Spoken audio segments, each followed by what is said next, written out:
장관님 혹시 위기임신 임산부라고 들어보셨나요? 위기임신 임산부요. 잘 못 들어봤습니다. 예. 장관님 혹시 위기임신 임산부라고 들어보셨나요? 예. 네. 그러니까 뭐 어쨌든 계획하지 못한 임신을 하였거나 계획하에 임신했지만 예측하지 못한 상황이 발생하여 자력으로나 제도권 내에서 해결이 안 되는 사람들을 얘기하죠. 미혼모 기본생활 시설이 한 20여 곳 정도로 파악이 됩니다. 한 명씩만 받는다고 20명이면 되는 문제예요. 아니 뭐 지금 풀도 뽑고 불도 끄는 걸로 몇천 명씩 쓰는데. 네, 20명 저는 장관님 의지에 달려 있다고 봅니다. 그래서 네. 이 친구들 좀 이 영아 전담 보유 인력들 해주셔서 계획하지 못한 임신을 했거나 또는 계획하에 임신을 하였지만 예측하지 못한 상황이 발생을 해서 자력으로나 제도권 내에서 해결이 안 됨으로써 생계, 주거, 교육, 건강 등에 있어서 극심한 위험 상황에 놓이게 된 경우의 여성들을 말합니다. 여가부 장관님이 위기 임신 임산부를 모르신다고 해서 제가 좀 당황했습니다.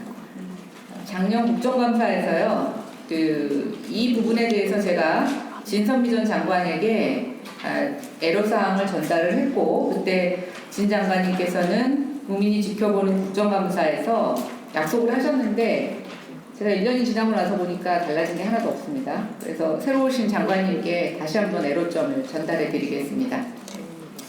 주로 위기임신 임산부 같은 경우에는 청소년들이 많이 여기에 해당이 됩니다. 근데 청소년기에 사실은 계획하지 않은 임신을 했을 경우 대부분 낙태나 영아육이라고 하는 극단적인 선택을 하는 경우도 많습니다.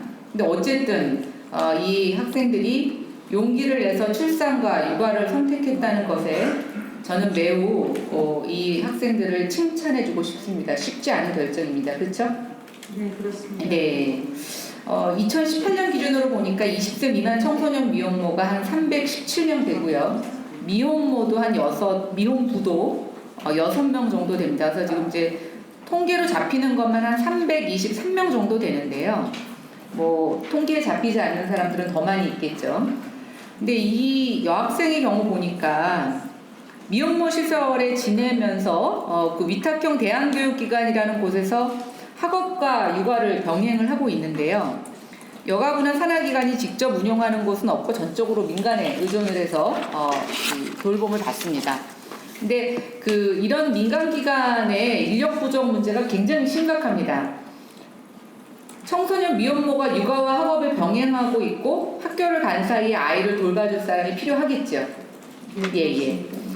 이게 한부모 가족 지원법 시행 규칙에서 한부모 가족 복지시설 종사자의 직종과 인원을 정하고 있는데 여기에 이렇게 잠시 엄마가 없을 때에 아이를 봐줄 수 있는 보육 인력에 대한 규정이 아예 없습니다. 지금 그래서 이 보육 인력이 자원봉사자에 의존을 하고 있습니다. 근데 이제 자원봉사자이다 보니까 갑자기 일정이 취소되고 변경을 하게 되면 공백이 생기는 거죠. 예. 이 부분 예산 작년에 제가 요청드렸는데 지금 여가부 예산 반영됐습니까? 올해? 내년 예산에? 2019년 예산에선 제가 못 봤고요. 2020년 지금 예산 편성해서 올렸지 않습니까? 반영되셨어요? 현재 반영이 되고 얼마, 몇 명, 어느 정도 반영이 됐습니까? 현재 한부모 복지시설의 아이 돌봄이 무상 파견이 제도화되어 있고 네. 이거에 관한 예산이 책정되어 있는 것으로 보고받았습니다. 그러니까 대충 그 규모나 돈 규모가 있을 거 아니에요? 한부모 시설에 대해서 그 아이돌 돌봄 무상 파견은 내년 예산에 25억 정도 그럼 몇 명 정도 파견해 드릴 수 있는? 필요할 경우에 요청에 의해 가지고 파견하는 거라서요. 네.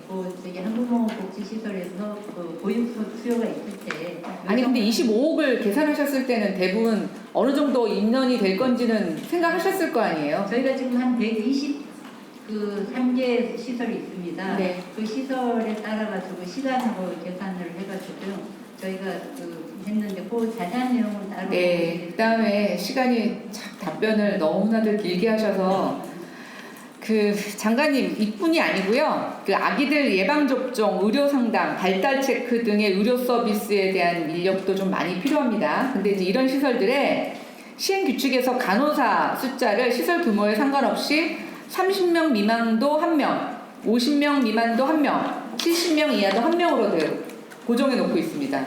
이거 시행 규칙입니다.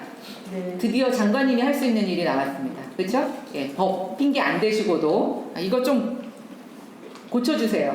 이거 이렇게 70명에도 한 명, 뭐 50명에도 한 명 이러니까 엄청나게 이중률이 높습니다. 그리고 미혼모들 사실은 정서 심리적 상담과 지원이 많이 필요한데요. 대부분 이런 일을 담당하시는 분들이 생활지도원인데 각 시설에 1명 정도밖에는 배치가 안 됩니다.